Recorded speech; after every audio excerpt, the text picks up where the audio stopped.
And it's also easy. I think it's easier to listen to someone who starts with love, right? I always start with love instead of like, I can't believe you made that choice. Like the books, right? Full circle, going back to earlier in this conversation. Like, instead of me like, I can't believe you got into credit card debt. I can't believe you took out that kind of loan. I can't believe you chose that apartment. It's so expensive. It's like, oh, well, why'd you choose that? Okay, what made you make that decision? Is this choice hurting other things in your life, and how do we make the adjustment? Like, starting with love. And that makes a big difference in people's willingness to listen to. Welcome back, everybody, to another exciting show, the About That Water podcast, where we help the sandwich generation build strong financial habits, where they can spend money, talk about money, and even enjoy their money with confidence. Today, I have somebody who has been doing such an amazing job, even came out with a book on how to afford everything. And you know, you sandwich generation folks, it is very important that you know that it is tight with your money, dealing with your kids, and also dealing with your parents. And the person I'm having on today is Dr. Darla Bishop. How you doing today? I'm excellent. I'm so excited to talk with you. You know, in the pre-show, we talked about how we were at FinCon together this in 2024, and how I'm just super thrilled to be with you today. Thank you for having me. No problem. Are you going to FinCon this year? Yes, I bought my ticket. I've been watching flights, but I think it's too early to buy. I'm really trying to get a speaking gig, so that way the trip can be funded / sponsored by somebody else. I know, right? One of the ways to afford everything. Okay. There you go. It's not, what do they say? It's not who, it's not what, not how, but who to figure out, because I'm trying to do the same thing. And I was like, if I become a speaker, I'm like, who is going to sponsor my slides? Like, I want to put their branding across the slides. Like, we can make this work. Yes. And like, my mama gonna be mad when I say this, but I'm for sale. Dr. Darla Bishop is for sale. Sponsor me. That's how we're going to start this show off. Okay. So she's up for sale. Well, one of the things, so you come up with the title, such a bold title on how to afford everything. What was the idea behind it, and what do you hope people to get away from it? Yeah, that's exactly it. I wanted to make a bold promise to readers because I really wanted people who were either scared to pick up a book about money or who had previously been hurt by a book about money to pick this one up. And if you've ever worked on a big project, you know, like when it came to this book, I was waiting for the book to tell me its title, right? I was like, okay, we're working through the chapter. I had a great editor. We were working through the chapters one by one. And she's like, okay, we got to start working on the cover art. What's the title going to be? I'm like, I'm waiting for the book to tell us. I'm waiting for the book to tell us. And the book didn't quite tell us. She was like, well, I need you to tell me because we got to make this cover. And so I just like got real quiet one day and thought, well, what is the promise of this book? What is it that I want people to see when they see the cover and think about? And I thought about all the conversations I had had with friends, family, coworkers, people on the street who like let me get in their money business a little bit. And so much of what would come up is like, I just want to know how to afford everything. Like, I just want to know how to I just want to know how to, but that everything wasn't like yachts and trips to Bali. For a couple people it was, but it was like, I want to just be able to put the bills on auto pay. I want to be able to, when my kid is at the store and they ask for something that I want them to be able to say yes. When my mom or my auntie or my uncle has a small problem that a little bit of money could solve, I want to just be able to solve the problem. Like, I just want to be able to do everything. And I was like, you know what? That's the title, How to Afford Everything. Because everything for you right now might be as simple as, I just want to be able to put these bills on auto pay. Yeah. I mean, sometimes even just getting to that level, it's a lot. And I like that the title is so bold that you actually providing a way like, hey, you can actually do this. So you also mentioned that you read over like 100 books in finances. So what were the major things behind that? Like, what even drove you to even do that many books in finance? Yeah, so I did. I think the last count, I'm up to like 140 something now, because it's also just my favorite thing to read. what really got me started is when I went to college, I got there on a prayer and a scholarship. Not because I wasn't smart. Oh, I'm smart. Okay. Like I have a whole doctorate to prove in case you ever wondered if I'm Right. smart.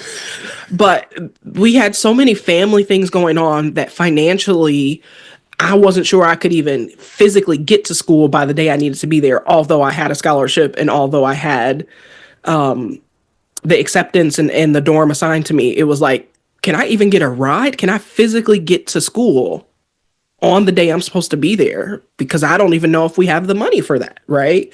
But then I had classmates who had parents who during the move-in were with us the whole week, taking us to dinner, asking us all about our lives, taking us to the big box store and be like, oh, get whatever you need.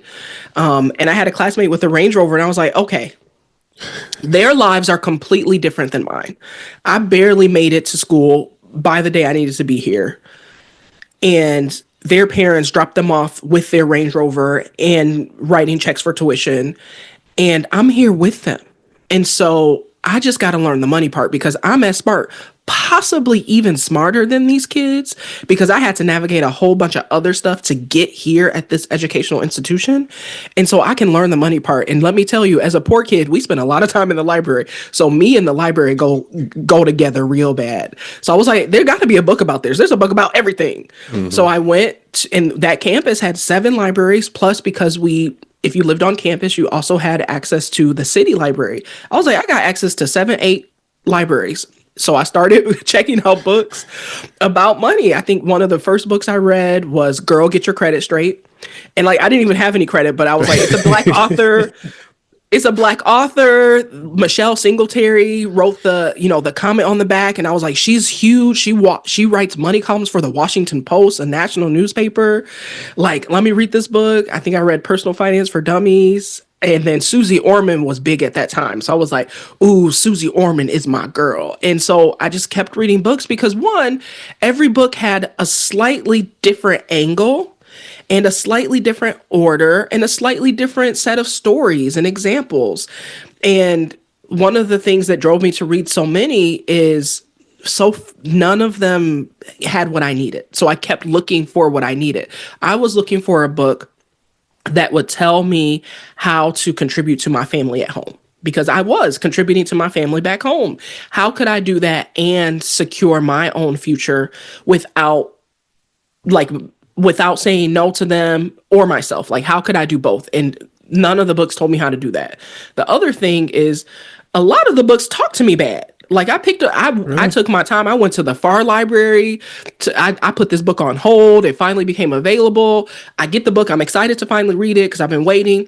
And one of the first things you tell me is I'm stupid. I'm dumb. I made bad choices. And I'm like, hold up, pause. That's actually not my reality. I'm out here doing the work literally and figuratively to figure money out. And you want to talk bad to me? And I was like, I'm going to write a book that has that love in it and that celebrates whatever it took you to get to the point of picking up a book or listening to this podcast, because I didn't know, like, books made me mad. I would still read it, but I would be mad as I was reading it. Like, don't talk to me like this. Don't nobody talk to me like this. You don't talk to me like this. You know who I am. Like, you don't know me. You don't know where I came from.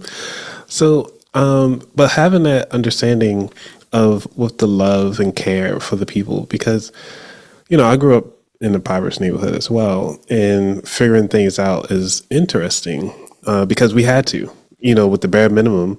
And it's funny that I can thrive in any environment. Like, if we just say like, hey, as a leader who, when you switch jobs, they be like, hey, well, we're just going to throw you in this pile. We're just going to give you everything that we don't feel like dealing with. I'm like, cool. I pretty it up, make it look good, send it back, automate everything because I don't feel like doing it myself. And then they was like, well, good job, pat on the back, maybe get a 25-cent raise. Okay. But I don't get upset with the raise part. I was like, hey, at least I learned a new skill, move on to that next level. And it seems as though you took a lot of this information that you've gained and but you actually did turn this into a medium that is something that people can actually gravitate towards. and actually build from your experiences to take themselves to the next level. So like, how has your parents like helped with, I guess you could say, the drive for everything that you're doing today? Yeah, I mean, part of it was I remember thinking it shouldn't take this many books. It should not take this many books. Like, and I love to read, right? Like reading and now listening to audiobooks and listening. I love consuming new information and learning things. But I know it's a lot of people who, if they never had to pick up a book again in their life, they would be fine, right? And so if it really takes you 70, 80, 100 books, are you going to learn the skill? And so what drove me to do it was really like, maybe I can save somebody some years and some tears. Maybe if I put all this information and put it into stories from my own life, somebody who needed stories like this reflected to them, along with the well researched lessons, that they'll be like, oh, I get it now. I get it now. And my parents, what I will say is, while we might not have had money, the women in my family gave me so many deep, wonderful gifts and richness in myself. Like, some people talk about imposter syndrome. I don't even know what that is. I can barely pronounce it. Oh my And gosh. part of that is because from a young age, from an early part, the people in my life told me, "Oh, baby, you can do anything you want to do. Follow the rules, watch, pay attention, be kind and gracious, and that will get you incredibly far."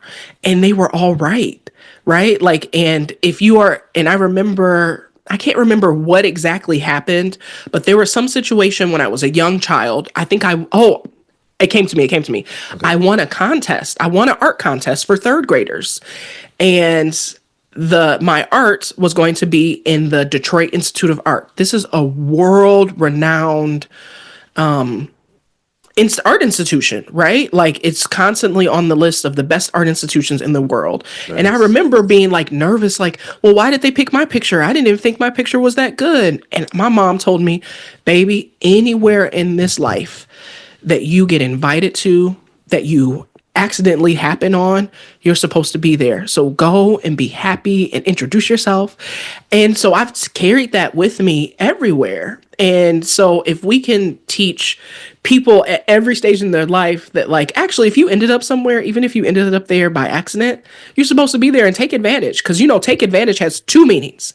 Take advantage means to take more than maybe you should, but it also means to be present and fully participate in the experience. So take advantage. I like that because it's like how you said we both went to FinCon, but it's like, did we really take full advantage of what they had to offer? And I think yes, because obviously we're meeting now. We taking advantage of the network. We took advantage of the space, branding, getting connections with other financial folks that we didn't even know were possible or even out there. Shucks, I think without FinCon, I don't think I would have gotten this far with the podcast. Honestly, I probably would have stopped a long time ago, but who knows? And when it comes to taking an event, I might call that the episode title. Like, this is Oh, I really love good. it. Yay, the episode told us its title. Right. Because it's like, how do you take advantage of, like, what does really taking advantage mean to you? Almost like, but I mean, you already gave me your answer, but I'm thinking for the person that's listening right now, what does really taking advantage? Are you really taking advantage of your work, of your job, of your living space, of your car, your vehicles, like whatever it is? Are you really taking full advantage of that? Yeah. Are you making full use? And one of the things that a part of my business I've been working to grow is doing financial wellness talks and workshops at employment at companies for their employees. Because what I figured out is, even in the company I work for, people are not taking full advantage of their benefits, right? They might participate in their health insurance, their life insurance. They might be doing the savings accounts for childcare or for health, but many companies, especially if you work for a mid-size or larger company, you have a ton of benefits available to you that could make your life work smoother, could reduce your out-of-pocket costs, could reduce your tax liability, and it's right there in the handbook. So are you reading the handbook? Are you checking when there's changes? Are you making sure that you're getting the full match? Are you taking advantage of the fact that when you have the life insurance, you can get a basic will made through the life insurance company? Are you taking advantage of the employee assistance program? Are you making full use of the different programs and discounts that your company has arranged for you? Because if you're not, did you know you're giving yourself a pay cut? That's part of your compensation. And you That is not taking true. full advantage is almost like giving yourself a pay cut. And do we do that? I don't think we do that. We don't do that enough. I'll say that because the cool thing about the employee assistance program is that it renews every year. So if you need therapy, you can go to therapy. I think they give you 12 sessions. So once a month you go, and then you can just re-up next year. Like, At why limit least. yourself? Yeah. And I'm a military spouse. And so we move our average will go up a little bit, but we move every 2.7 years. Wow. And so that means that I have to have all new helpers, right? I have to get a new therapist sometimes. I have to get a new hairdresser. I have to find a new nail shop. I have to find new doctors for myself, for my kids. And the amazing thing that the EAP helps with every time we move is it gives me a shortcut to a therapist. And a lot of times I can, through the health insurance, I can say, hey, our address is changing. Could you please help me find a new primary care doctor for my kids, so that it saves me some of the stress of doing that by myself? Like, I can ask for help. Like, please give me a list of pediatricians that are in this zip code that can help with this issue and treats patients this age, right? So they're saving me time, and time, boy, is the most valuable thing we have. Okay. Yeah, that is true. And we don't have much of it when you really think about it. Because, tomorrow's never promised. So, but the cool thing about it, at least while we're here, we taking advantage of our time by doing these things. And this is awesome. I like this. My mind is going now. But let's go back to the family thing. Because when it comes to, because a lot of us, we either dealing with our family, we're dealing with our parents. And I don't have kids, but most people, like people who have kids, are dealing with their kids as well. What is it like bringing your kids up into this new you when it comes to the finance side of the house? Ooh, we are so intentional about it because I know that in my own journey, I did a lot of reflection on, okay, what are the messages and the beliefs that I have in my brain about money? Which ones have served me and continue to serve me, and which ones maybe harmed me or kept me from doing something that would have been good for me? Like, what planted fear or hesitation, and so we're really intentional about how we talk about money. And our kids are now 4 and 6, and so we're also trying to decide, like, how will money work in terms of, are we doing an allowance? Is the allowance going to be based on certain activities they do in our home, certain activities they do at school, certain activities they do in the community? Or will it be an allowance with no strings attached in terms of how they earn it, but maybe strings attached to how they spend it? So we're really doing a lot of thought about that, because the things that we learned at 18 to 22 while we were in college and beyond, we're hoping to plant the seeds of those lessons now and make it age appropriate and make it fun, so that the relationship that my kids grow up with money is one that they would say is healthy and positive, right? Like, one of the things that I often ask people I'm working with as a coach is, like, if you had to describe money as a person, right, personify it, how would you describe it? What's their name? Are they your friend? Are they your frenemy? Are they your enemy? What things do you do together? What things do you avoid? Tell me about money as a person, if they were a person in your life. And I want my kids to be like, oh, money's my best friend. Money takes me places I've never been. Money helps me solve problems. Money helps me spend time with the people I love most. Like, I want that to be their narrative. And so we're planting seeds for that. And I think it's working, actually. This morning I dropped my daughter off for school, and she noticed, she was like, oh, mommy, did you get new tires? Because I told her I wanted to get new tires. She was like, "Did you get them from?" Because she's reading really good, and so she read the name of the tire. Oh, did you get them from the store? Because she knows we have that store right near our neighborhood. I said, "Oh, actually, no. That company has a tire store, but they also have a tire factory. So you can buy the tires from that tire store or from the factory at different stores." And she said, "Oh," so I told her I got it at our wholesale club, and I'm not saying nobody's names because I don't have no sponsors. Okay, not yet. Okay, right. Not yet. Not yet. Right. So I told her, "Oh, I got it from the same place we get our apple juice." And she said, "Oh, okay." I said, "Because they had a coupon," and she knows what coupons are. I said, "So at the tires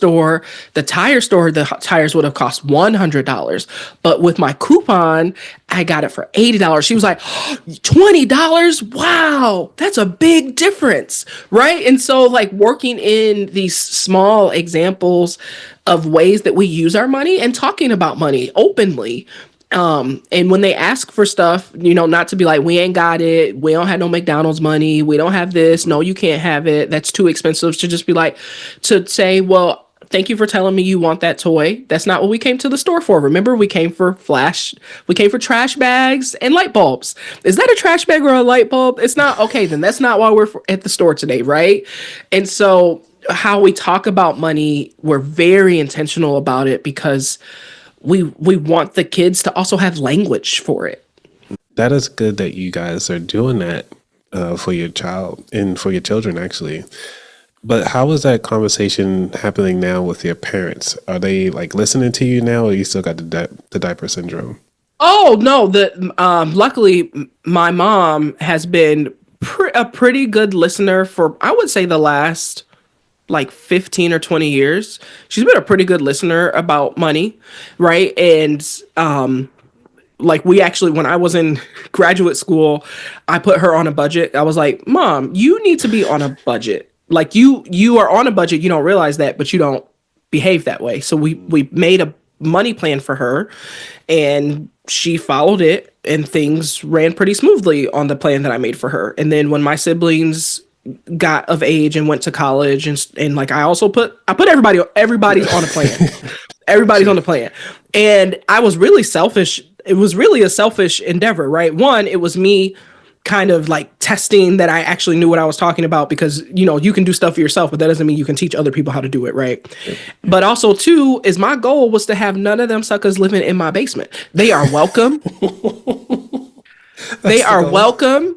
There is space. If something truly happened, I of course will care for my family and help them make the adjustments they need to make. And my goal is that they don't ever need to pull that lever, right? And so luckily my sister listened very good. My brother listened very good. They're doing, in some ways, financially better than me, because we have children. So we have a lot of expenses with our children. Our childcare bill, our childcare bill is crazy. If you can solve that's a $1 billion industry right there. If you can solve that problem. Our childcare bill is crazy. And so in some ways, my siblings who don't yet have children, they are doing differently, and in some ways better than us financially, because their obligations are just different. And because I also caught them early as they were getting those first jobs, as they were getting that first, student loan. Okay, how do I pay this off? How do I manage it? As they were thinking about opening that first credit card, I was there along the way to kind of be like, "Okay, well, think about this." And so they made really good financial decisions as young people. So now that they're in their 30s, it's smooth sailing. Yeah. And that's good that they actually listen. Because sometimes they don't want to listen because, like, who you think you are? You better than me or whatever. We grew up in the same household. Like, no, you're there to kind of help each other out like you want to, but they just don't listen sometimes. I don't know, but I like the motivation. Yeah, and it's also easy.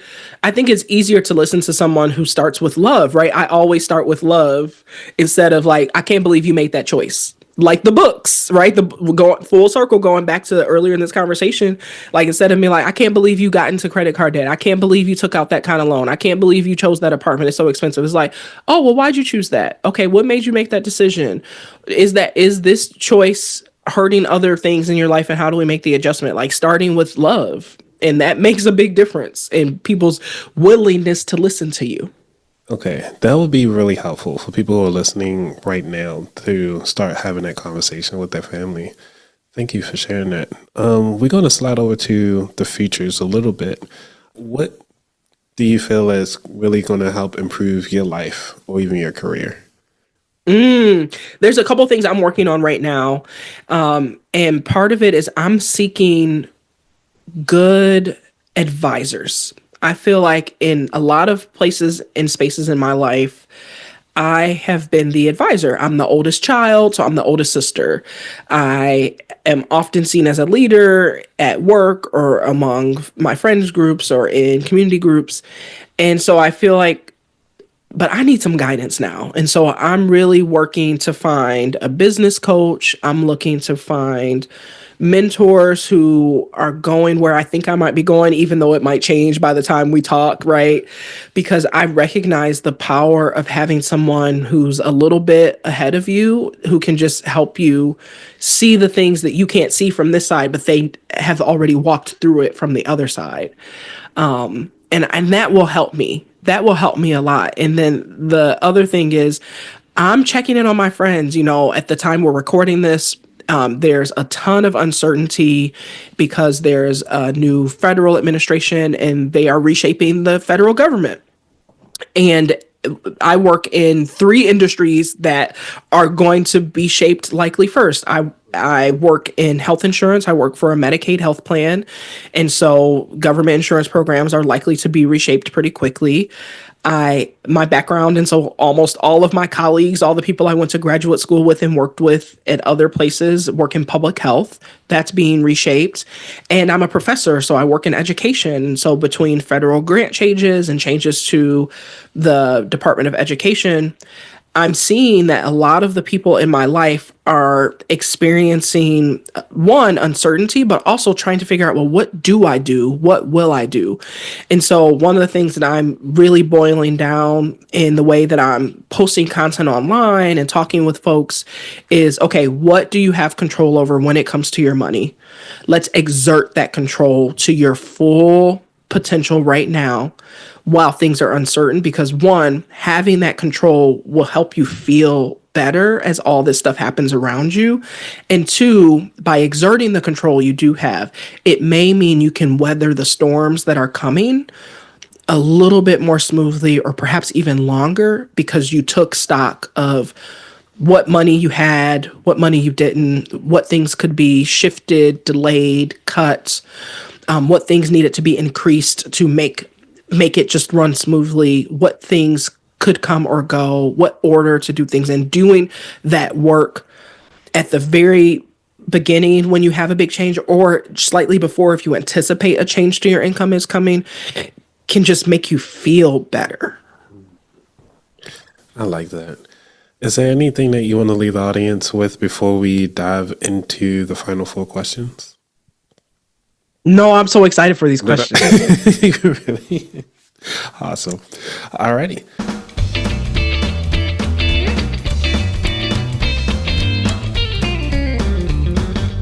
Question number one. What does wealth mean to you? Wealth means I have choices. It means that if a problem arises, if there's something I want to do, that I have choices for solving that problem or doing the thing that I want to do. Wealth is choices. Number two. What was your worst money mistake? So when I Get you started, right? it's about to be good. So this Yes. so buckle up. So when I was in graduate school the second time, when I was working on my doctorate, I was in graduate school for 8 years. 8 years, okay. And I had a small student loan balance from my master's degree, something really like $10,000 or $12,000. And because I was always registered for classes, my loans were deferred. So for 8 years, my loans were deferred, and I should have just been making payments on them because then my student loans would have been gone. And my payments on that $10,000 or $12,000 of debt were like $150 a month. So why I didn't continue making my student loan payments while I was in graduate school, I still have no idea why I didn't. And I'm still mad at myself because those loans could have been gone. Yeah. Gone. Yeah. That's a whole nother episode. Okay. Yeah, but it's okay. I did do that 8 years, and George Washington University had to let me leave with a degree, but I left with zero new debt. Let's So go. so Okay. so that's how I redeemed myself a little bit, is that I got that doctorate with zero new debt, even though I foolishly did not continue making the payments on the little bit of debt I had for my master's degree. Mad. Still mad. As you see, I'm still mad. You Yeah. heard that at the beginning. Yes. I'm with you. Number 3. Is there a book that inspired your journey or changed your perspective? Well, we're going to talk about how to afford everything. Eyebrows, eyebrows. Okay. Right. The the journey to writing this book was 10 years in the making. Like, after I read like 20 books, I was like, I could probably write a book. After I read 40 books, I was like, I definitely can write a book. After 70 books, I was like, why haven't I write a book? And one day my husband, I had just finished yet another personal finance book, and we were sitting on the couch, and he noticed I'd finished. I think I was listening to one. He noticed I finished it. He's like, oh, how'd you like that one? I was like, man, I could have wrote this book. He was like, you've been saying that for a few years. You're done with school. I think we have our childcare set up really solid right now. What would it take for you to write a book? And I was like, I think I need an editor because I have too many ideas in my brain. I need somebody to help me kind of untangle them, because it's probably 2 or 3 books in my brain, but you can't write one book that's really 2 or 3. You'll lose people. So I need somebody to help me like untie what's book 1 and what's book 2 and what's book 3, so that people can get something from it. He was like, okay, go find an editor. So I find an editor. I interviewed, I think, 8. And, in the 1 or 2 that I liked the best, I said, could I buy an hour of your time and we do a sample work session? I just want to make sure we'll be working well together, because this project has been on my heart for a decade. And so I need it to go well, because I'm finally like committing to doing it. And so the editor I ended up going with, we outlined all 10 chapters in 37 minutes. And she was like, okay, so we didn't use the whole hour. What are you thinking? How do you want to use the last 20 minutes of our call? And I was like, actually, I think I'm good. Thank you for the outline. She was like, so are you thinking you're going to move forward? I was like, I am. Please send me the contract and the agreement, and I'll pay. From the time I paid my deposit for her fees to the time I was holding, and this is the actual one, the first one I took out of the box. This is my emotional support copy of How to Afford Everything, was 127 days. That's quick. Because between the outline and having the path, it poured out of me. And so this is why that's the book that changed everything. Got you. I do have a question, because it's one of the listeners actually is looking to write a book, but she is, like you, have so many ideas. Is it best to get an editor after you wrote your thoughts out, or is it best to get one early on just to get the outline, and then you can hire them back when you're ready to write the rest of it? Yeah, so there's different types of editors. So you can look for something called a developmental editor. And this is an editor who specializes in helping you develop the story and develop the path. And so this could be someone who you might have a couple hours of sessions with. So it might not be a huge expense, because you're just talking through what you've been thinking, and they guide you through how to put that in a way that makes sense. So that might just be a couple hours of sessions and may not be a huge expense. And frankly, once you have that, you might be ready to just write. And then you get the editor, a different type of editor, someone who's going to check for grammar and for flow later once the project is done. And so you can get editors for different types of support. And if you only need help with this component, you can do that at a lower cost than hiring an editor for the whole project when you're not fully in the project yet. That makes sense. Okay, thank Yeah. you for that.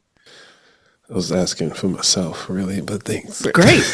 Hey, and I think that's the privilege of having a podcast, right? You get people on your show you want to talk to because you got problems you're working through. You want solutions. Heck yeah. Take advantage. All right, take